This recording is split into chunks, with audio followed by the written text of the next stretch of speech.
Romance of Sui and Tang Dynasties Chapter 89. Picture this. You are the CEO of a massive legacy corporation. I'm talking a company that defined the industry for like 50 years. You built it, or at least you were there for the golden age. Exactly. But suddenly, the market just crashes. Oh. A competitor is literally taking over your branch offices one by one, and your best regional manager just got, well, in this case, killed. It's the nightmare scenario, the founder's trap. You look around and you realize, okay, middle management is failing. I have to go down to the factory floor and fix this myself. Right, you feel that pressure, you decide you're going to save the company, but then as you're heading out the door, your board of directors, who, by the way, are also your in-laws, they tackle you in the hallway. And they're just screaming, crying. No, you can't go. We love you too much. You're too important. Which sounds good, right? Yeah. I mean, it sounds flattering. Yeah. But let's be honest about what's really happening. They are not worried about you. Not at all. They're terrified that if you leave, the person you put in charge is going to audit the books and fire them. And that is precisely the dynamic we are walking into today. Except,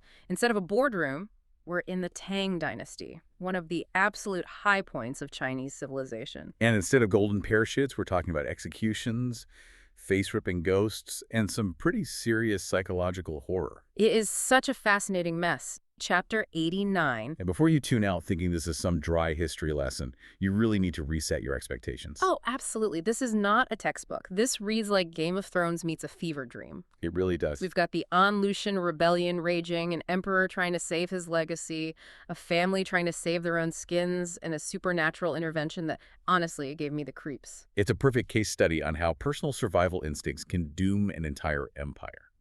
So let's set the scene. We're in the mid-8th century. The Tang Dynasty has been glorious, but you can see the cracks starting to form. And the biggest crack has a name, An-Lushan.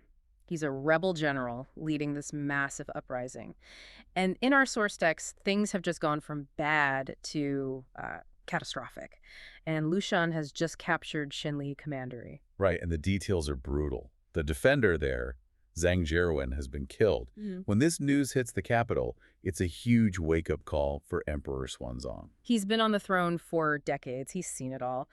But he realizes this rebellion, the momentum is fierce, the usual strategies are just not working. So Xuanzang has this moment of clarity.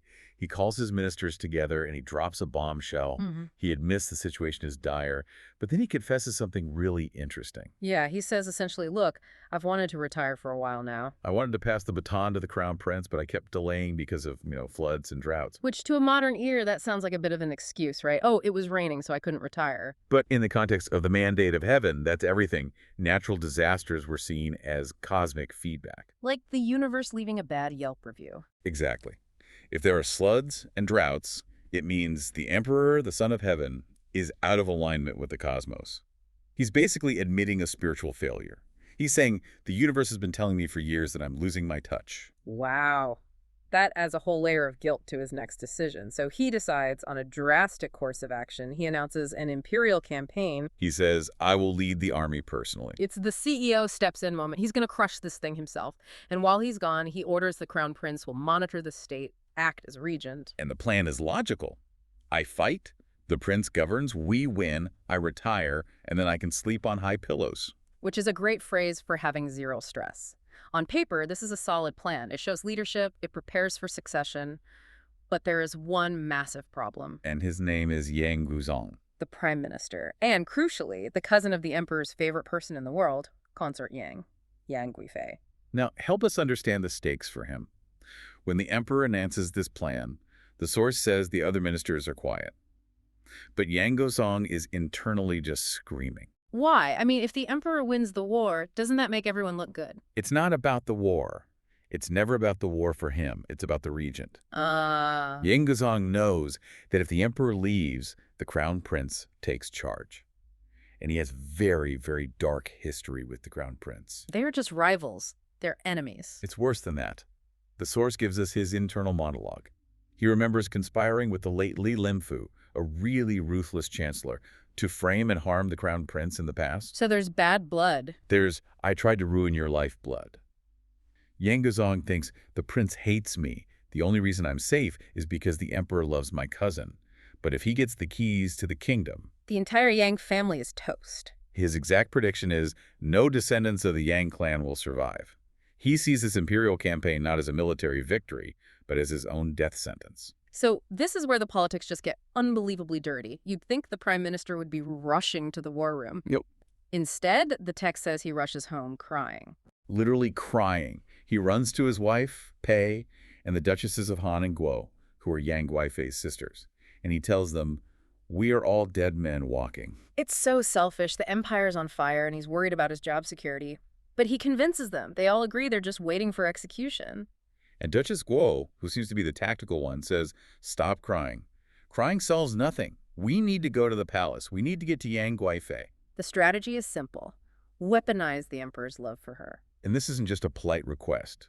The source describes this incredible theatrical performance by Yang Guifei. It really is a performance. When her sisters tell her what's at stake, she realizes she has to go all out. She enters the emperor's presence, but first she strips off her hairpins and her earrings. And that's a huge signal. In the Tang court, your headdress, your jewelry, that's your rank. By taking them off, she's stripping herself of her status. She's just a vulnerable woman, not a powerful consort. And then the text says she holds yellow soil in her mouth. I had to read that twice. Actual dirt. Yes. It's an ancient symbol of extreme humility. By holding earth in her mouth, she's symbolizing that she is beneath him, that she is mute with grief, and then she prostrates herself before him. That is just so intense. But what's her actual argument? She can't say, "Don't go because your son hates my cousin." No, she can't give the game away. She has to make it about him. And she uses 3 arguments, and they are masterful. First, safety. She calls him the 10,000 chariots and says he's too valuable to act as a general. You're too important to do the heavy lifting. Exactly. Second, a bit of reverse psychology. She implies that if he leads the army, it's an insult to his generals. It suggests there's no one else capable in the empire. Clever.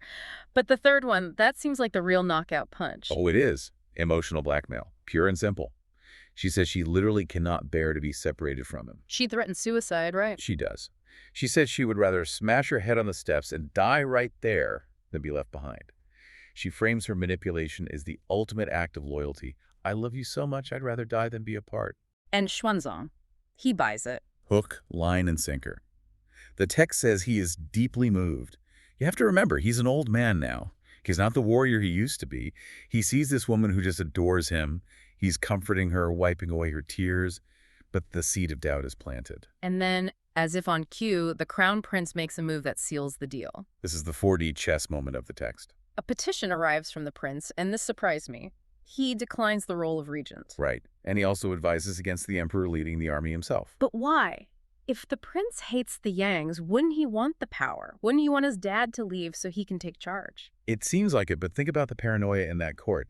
If the prince accepts the regency too eagerly, it looks suspicious. It looks like he wants his father gone. It could look like a coup in the making. By declining and by showing concern for his father's safety, he appears to be the perfect loyal son. He completely neutralizes any accusation that he's power-hungry. Everyone is playing angles, so faced with a crying wife and a loyal son, the emperor caves. He pivots. He cancels his personal campaign. The crisis for the Yang family is averted. They're safe. But the war is still happening. The rebels are still coming, so what's the compromise? It's a dilution of leadership. He appoints a different prince as Grand Marshal, mostly a figurehead, and makes the General Gao Jianzi the Vice Marshal to actually lead the troops. And he appoints a supervisor, a eunuch. Yes, and this is a historically tragic detail. He wants his trusted eunuch, Gao Lishi, to go.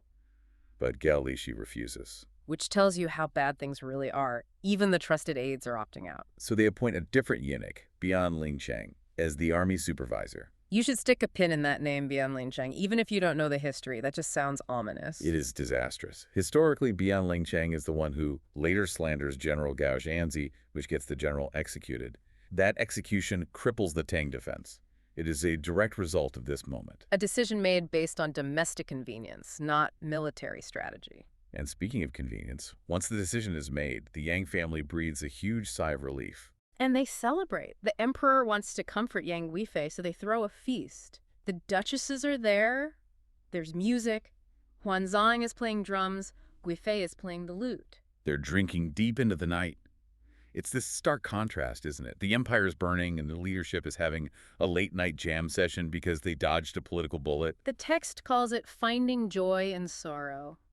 But that night, the bill comes due, the emperor goes to sleep, and his subconscious invades. And this is where we get to the nightmare part of our title. This dream sequence is just bizarre. It's so surreal. He dreams he's back at the Hawking Palace. He sees a small ghost. A mischievous, strange-looking little spirit. This thing sneaks in, takes Yang Guifei's jade flute off the wall and starts blowing into it. Then it starts dancing around her. And the emperor is just watch it. He's trying to stop it. He wants to shout, but he can't. He's paralyzed, classic sleep paralysis. But then the dream takes this psychological turn that I think is the key to the whole story. The identity swap. This part gave me chills. It is the aha moment. Xuanzong looks at the person sleeping at the table. Who should be Yang Guifei? But instead of the consort, he sees a man in dragon robes. He sees another emperor. He sees a figure that looks like a ruler. And then the ghost holds up a mirror to Xuanzong. And when Xuanzong looks at his own reflection, He sees a woman. a woman with beautiful hair and an embroidered jacket. Okay, let's unpack that. What is his subconscious telling him? Why is he the woman and she's the man? I think it's a profound critique of the power dynamics. The emperor is supposed to be the yang principle, masculine, active, ruling. The consort is yin, feminine, passive. But what actually happened earlier that day? She controlled him. She used her tears to dictate military policy. Exactly. She was the active decision maker. He was the passive one who yielded. His subconscious is screaming the truth at him. You have lost your agency. You have become the passive beauty, and the beauty has become the ruler. That is deep. He's the emperor in name only. He's become decorative. Precisely. And the ghost is mocking him, dancing around, creating chaos. The emperor is powerless. Until the hero arrives. And what an entrance. The text says a huge black figure jumps down from the sky. This guy sounds terrifying. Ragged hat, black robes, leopard eyes, curly beard. A force of nature. Yeah. And the violence is immediate. He grabs the small ghost, gouges out its eyes, heats them, and then tears the ghost apart and devours it. Okay, so this is not a friendly Ghostbuster. This is a monster eating another monster. The emperor is freaked out and asks, "Who are you?" And the figure says, I am Zhong Kui. Zhang Ku, the demon queller, and his backstory is surprisingly tragic. It is. He says he was a scholar from Zanan Mountain. He took the civil service exams, but he failed. He failed the exams. The text says he was upright in life, but failed or was rejected. In some versions of the legend, it's because he was too ugly, just being brilliant. So he died a failure, a reject of the system. But after death, he swore to fight evil spirits. He tells Xuanzong, I've come to drive this away for your majesty. And then he's gone. Xuanzong wakes up, terrified. And then, out of nowhere, a scream just shatters the peace. It's Yang Guifei, waking up in absolute blood-curdling terror. Yang Guifei is screaming. The emperor, Xuanzong, wakes her up, asks her what's wrong, and she tells him she saw a ghost. But the description is, it's really specific. It's incredibly specific. She says the ghost came from the rear of the palace. It was dancing at her, waving its hands. And there was another figure there, a beautiful woman who was trying to, wave it away, trying to stop it. But the ghost just ignored her. And here's the detail that really gives you chills. The ghost speaks to Yang Guifei. It does. It calls her Your Majesty, Bixia. Yeah. Now, she's the consort. She's powerful, sure, but she's not the emperor. Why would a ghost call her Your Majesty? That's the first clue that the whole energy of the court is out of whack. It's a violation of the hierarchy. But then it gets even more disturbing. The ghost throws something at her. A white ribbon or a belt right around her neck. Which, if you know how Yang Guifei's story ends in actual history, that is some seriously heavy foreshadowing. It's grim. For anyone who might not know, she is later forced to commit suicide by strangulation with a silk ribbon. So the text is telling you right here, this is the end game. But in that moment, it's just pure terror. And you'd think the emperor would just say, it's just a dream, it's okay. But he doesn't. No, he says, that's really weird because I had a dream too. Exactly. Xuanzong says he also dreamt of a ghost. And he even has a name for it. Zhang Ku. Okay, before we even get to Zhang Ku, because he's a whole story on his own, the conversation they have right after this is so strange. They start joking about swapping genders. This is where the source material gets very metaphysical, They're trying to laugh it off. The emperor jokes about, Luan and Feng inverted. Luan and Feng are these mythical birds. They represent male and female. He's basically saying, oh, maybe we're so close our souls have swapped genders. But then the narrator of the text steps in and tells the reader, no, this isn't a joke, this is literal. Right. The narrator comes out and says this dream is revealing their true forms from their past lives. The source claims that Yang Guifei is actually the reincarnation of Emperor Yang of the Sui dynasty. Well, hold on. Emperor Yang of Sui. He was the villain, right? The great tyrant. The archetypal tyrant. A male emperor whose excess and corruption led to the fall of the Sui dynasty. Yeah. Which, of course, allowed the Tang to rise in the first place. And Xuanzang, the Tang emperor. He's supposedly the reincarnation of one of that tyrant's concubines, a woman named Gaer. So the ghost calling her Your Majesty wasn't a mistake. It was seeing her past life. Precisely. Yeah. And the implication is just devastating for the Tang. It's this idea that the soul of the tyrant has come back as a beautiful woman to destroy the Tang dynasty from the inside. It's like a karmic revenge plot playing out over generations. That changes the entire story. It's not a romance anymore. No, the source frames it as a sign of declining luck, or Shi Shuai Qi Bu Wang. The idea is that when a dynasty's time is up, the spiritual walls get weak, ghosts and old debts start to break through. So the next morning, the emperor is, understandably, pretty shaken up. He goes to court and basically asks the room, hey, does anyone here know a guy named Zong Ku? Which is such a strange question for an emperor to ask, but amazingly, someone actually knows the answer. Minister Wang Wei. Yep, the famous poet Wang Wei. He stands up and says, actually, yes, I used to live in Zhongyan. I know that legend. And the backstory is so tragic, I was expecting this big warrior. Not at all. Wang Wei explains that Zong Ku was a scholar in the early Tang. He took the military exam, and he was brilliant, but he failed. Well, why did he fail? The legend says it was because of his appearance. He was considered ugly, and he faced this terrible injustice from the examiners. Wow. Talk about exam stress. And he took it so hard, he was so filled with shame and anger that he smashed his head against the stone steps of the exam hall and died on the spot. That is quite an exit. It is. Yeah. But the officials felt bad for him, so they buried him in a green robe, which was the symbol of an official rank. They gave him in death what he was denied in life. And the legend says that because of that gratitude and his unresolved anger at injustice, his spirit became a demon queller for the Tang dynasty. So Xuanzang hears this story and is like, that's him. That's the guy from my dream. And he doesn't call a priest or an exorcist. He calls a painter. He calls Wu Daozi, who's basically the most famous artist of the dynasty. The emperor describes his dream, and Wu Daozi paints this definitive, iconic image of Zong Ku, the demon hunter. And the emperor loves it so much, he actually gives the ghost a promotion. He does. He posthumously awards Zong Ku the title Zhang Zuanwan, top scholar. It's like he's correcting that past injustice. Then he orders the painting to be copied onto the palace doors. But, and this is a really cool detail, not the front doors. No, and this is a key cultural point. The front gates were already guarded by images of the great founding generals, Qin Shi Bao and Yu Jingde, real historical heroes. So the emperor orders Zong Ku to be painted on the rear gates. To catch the ghosts coming from the back of the palace, like in the dream. Exactly. And the source says this is why, even today, you might see images of Zong Ku on back doors or inside a home while the generals guard the main entrance. It all comes from this one nightmare. Okay, so ghost problem solved. He's got his supernatural bodyguard. Everything should be fine now, right? You'd think so. But this is where the story pivots. Looking at that painting, it triggers something in Xuanzang. He starts thinking, all right, I've got someone to catch ghosts, but who's going to catch the bandits? And there it is, the shift from the supernatural to the real world. It's a moment of clarity for him. He's looking at the painting of Zong Ku, this ghost, and it makes him think of the real generals on his front door, Qin Shi Bao and Yu Jingde. And he has this sudden sinking realization, I don't have guys like that anymore. He starts getting nostalgic, and he remembers two specific people that he fired, Qin Guomo and Qin Gozhen. And look at the names. They're the great-grandsons of Qin Shi Bao, the very man on his front door. Oh, the irony.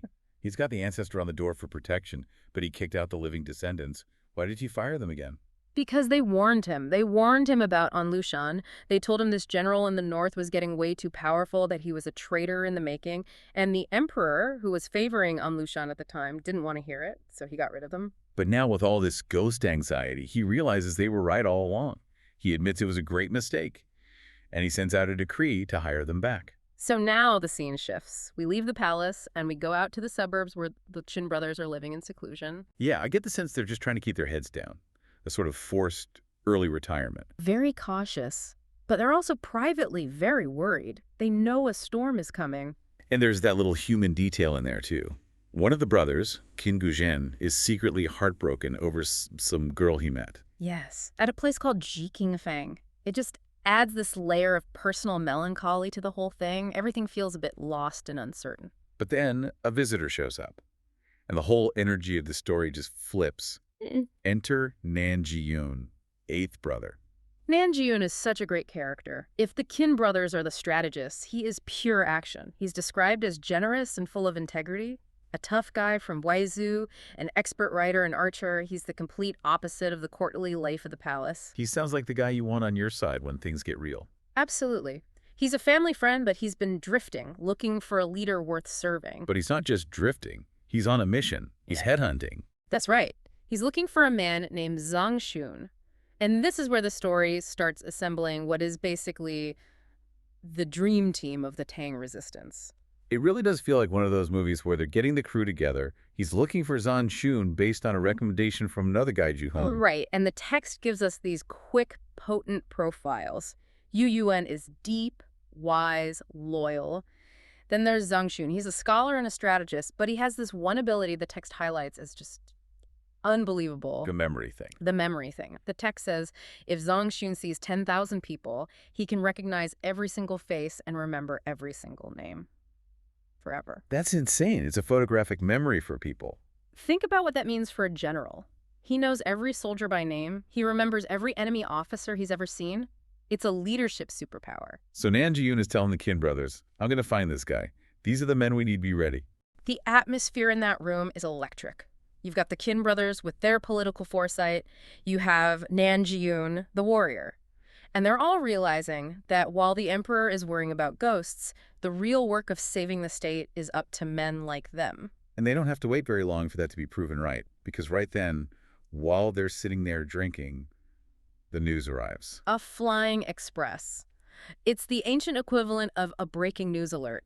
A messenger galloping into the capital. And Lucian has rebelled. Officially. He's raised an army in Fanyang. The very thing the Qin brothers were fired for predicting has just happened. And I love the brothers' reaction. They're not even surprised. They just slop the table and say, we knew it. We knew the traitor would do this. It's bitter validation. But look at Nan Jiyun's reaction. It's so visceral. He slaps his own chest. He says, this is not the time for us to rest. I have this cavity of hot blood and it must be spilled somewhere. I have a cavity of hot blood and it must be spilled. I mean, what a line. You don't get that in modern politics. It's pure loyalty. He doesn't panic. He gets excited. He's ready. He decides on the spot, tomorrow I'm going to find Zhang Xun. We need to save the country. It's such a stark contrast. In the beginning, we have the emperor and his consort paralyzed by a nightmare about a ghost. Now we have these guys in the suburbs hearing about a civil war, and their immediate reaction is, let's get to work. It perfectly highlights the disconnect between the court and the country. The emperor is always reactive. He reacts to the dream by painting a door. He reacts to his fear by trying to rehire the men he fired. He's always a step behind. While Nan Jiyun and the others, they're proactive. They're ready to go before the call even comes. We aren't in the imperial palace yet, and we are not on the front lines. We're in that messy, chaotic middle ground where society is starting to fracture. And people are desperately trying to figure out where they fit in a world that's just collapsing. Exactly. So the rebellion is the backdrop, but the story is really about the formation of a resistance cell. It's about how a team comes together. And what's so compelling about this chapter is that it challenges our assumptions about who gets to be a hero. You know, we expect the general on the horse. Of course. We don't necessarily expect the musician in the garden. How strangers become sworn brothers, how these deep-seated class prejudices almost derail the resistance before it even starts. And how loyalty just manifests in completely different ways, depending on whether you're holding a sword or, you know, a flute. It's a total study in character. It really is. Nan Jiyun, and he's looking for Zhang Xun. And for anyone who knows their Tang history, Zhang Xun is a titan. I mean, he's the man who eventually holds the siege of Suyang. A huge figure. But at this specific moment in the text, he's just been promoted to defense commissioner of Yangqi. He's really the only one organizing a coherent defense. So Jiyun rides into the capital. He has this letter of introduction he's ready to serve. Mm-hmm. He goes to Zhang Sun's residence expecting to find, like, the headquarters of the resistance. And instead, Nothing. Empty house. the bird has flown. Yeah. The text notes that Zhang Sun had already left for his post in Yangqiu several days before. But I think we need to pause on that frustration for a second. Yeah. In a modern context, you'd just text someone. Or check the news. But here, Jian has likely traveled for weeks, risking his life on roads that are probably filled with bandits or rebels, only to find out he missed his guy by a few days. It just emphasizes the sheer logistical chaos of the time. Information moved at the speed of a horse. Yeah. So Jiyun is left stranded in the capital with all this, martial potential and nowhere to direct it. He's a weapon without a commander. So, feeling defeated, he heads back to his home of the Qin family, Qingguomo and Qin Guochun. The Qin brothers. And this is significant because the text explicitly calls them the brothers Lunonguns. Which means they both talk the imperial examinations. Precisely. To have two brothers both achieve the rank of Shuang Wan, the #1 scholar, that's almost unheard of. Wow. It signifies this immense intellectual pedigree. And on top of that, they're descendants of Qin Shubao, one of the founding generals of the Tang dynasty. So this house is basically the intersection of the highest military lineage and the highest scholarly achievement. It's the headquarters of the old guard aristocracy, essentially. Right. And it's outside this very prestigious home. Jian is dismounting, still annoyed about missing Zhongxin, when he literally bumps into a stranger at the gate. The description here is great. It is. The text says this stranger is majestic. He's wearing a large hat and a short robe. He just radiates this, call it. Like main character energy. Yes, that's it. It's the concept of qi, or a person's air. In these classical novels, heroes can often recognize each other just by their bearing. But that recognition is clouded here. It is, because of the political context. The rebellion has made everyone paranoid. Right, because when Jiyun sees this tough-looking guy in travel gear, his first thought isn't, oh, a potential friend. No, he thinks this guy must be a military messenger from the border bringing bad news. And the stranger is doing the exact same math in his head. Mm-hmm. He sees Jiyun and thinks he must be coming from the court with official decrees. It's a standoff. They're profiling each other. Yeah, and the stranger actually breaks the silence first. He asks if Jiyun is a messenger. And when Jiyun says, no, I'm just visiting friends, I thought you were the messenger, you can just feel the tension evaporate. It's this moment of shared relief. Mm-hmm. They realize they aren't, functionaries of a collapsing state. They're just two men of action in a city full of panic. And the stranger introduces himself as Lei Wanxun. Lai Wanxun. Now, his backstory is a trope we see a lot in Chinese literature, but it feels very real here. Mm-hmm. He tells Jiyun he's from Zhuzhou and that he abandoned literature for martial arts. The To-be Kungran archetype. The scholar who casts aside the brush to pick up the sword because the times demand it. And Wanxun admits he wants to serve the country, but just like Jiyun, he hasn't found the right opportunity. He's just drifting. It's total serendipity. You have Jiyun, who just missed his leader, and Wanxun, who is looking for a leader. They are two puzzle pieces that just fit perfectly. Jiyun immediately invites him inside to meet the Qin brothers. And the Qin brothers, showing that aristocratic grace we mentioned, they welcome him without any hesitation. They all sit down, probably drinking some tea or wine, and the conversation immediately turns to the rebellion. And they're all on the same page. Everyone's patriotic, everyone's worried, everyone wants to fight. It's a perfect meeting of minds. Until Jiyun asks the question. The social landmine. He just asks, so Wanxun, you're in the capital. Who are you here to visit? A standard, polite question. Yeah. But Wanxun's answer just shatters the mood. Yeah. He says, I'm going to the Pear Garden to visit Lei Haking. Okay, so for anyone who might not know the specific cultural shorthand here, what does visiting the Pear Garden imply to a guy like Jiyun? The Pear Garden, or Liyuan, was the Imperial Academy for Music and Acting. Okay.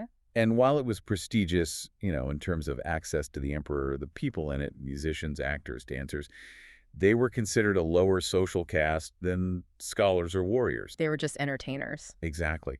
They were often associated with the very decadence that people blamed for the rebellion in the first place. So when Jiyun hears this, he doesn't just hear, I'm visiting a musician. He hears, I am sucking up to the corrupt court favorites. yes.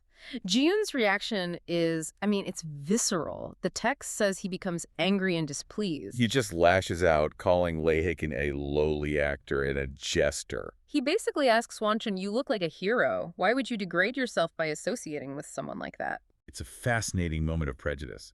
He just met Wanchun, thinks he's great, but is ready to write him off completely because of this one connection. He assumes Wanchun is just looking for a back door into the court through the entertainment wing. It reveals the rigidity of Jian's worldview. To him, heroism looks a certain way. It wears armor, it studies strategy. It does not play the flute.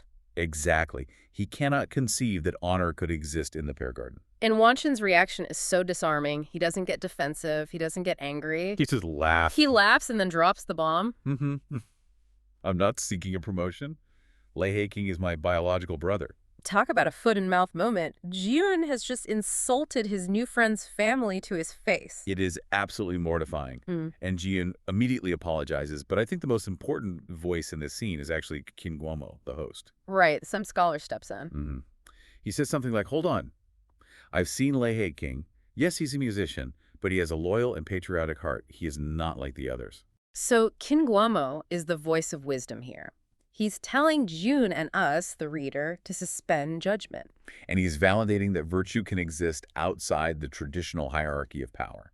It bridges the gap and allows the alliance to hold. So crisis averted, Yoon apologizes, and then he shares his plan. He says, I'm going to Yongki to find Zhang Shen. I'm going to fight. And Wanchun doesn't hesitate for a second. He has found the direction he was looking for. He's all in. He says, if you are going to join an extraordinary man like Zhang Shen, take me with you. The Qin brothers see this energy, this chemistry between the two warriors, and they suggest making it official. They propose a sworn brotherhood. Which is a solemn ritual. A very big deal. They perform the four bows right there in the hall. They vow to share life and death, help each other, and serve the country without double-mindedness. This is the moment the team is solidified. Before this, they were just travelers. Now they're a unit. But the script flips again almost immediately, because now that they're brothers, They have to go make that visit to the Pear Garden. they have to go visit the embarrassing brother. Yeah. And I try to put myself in Ji-yoon's shoes here. He's apologized, but he's probably still dreading this. Oh, for sure.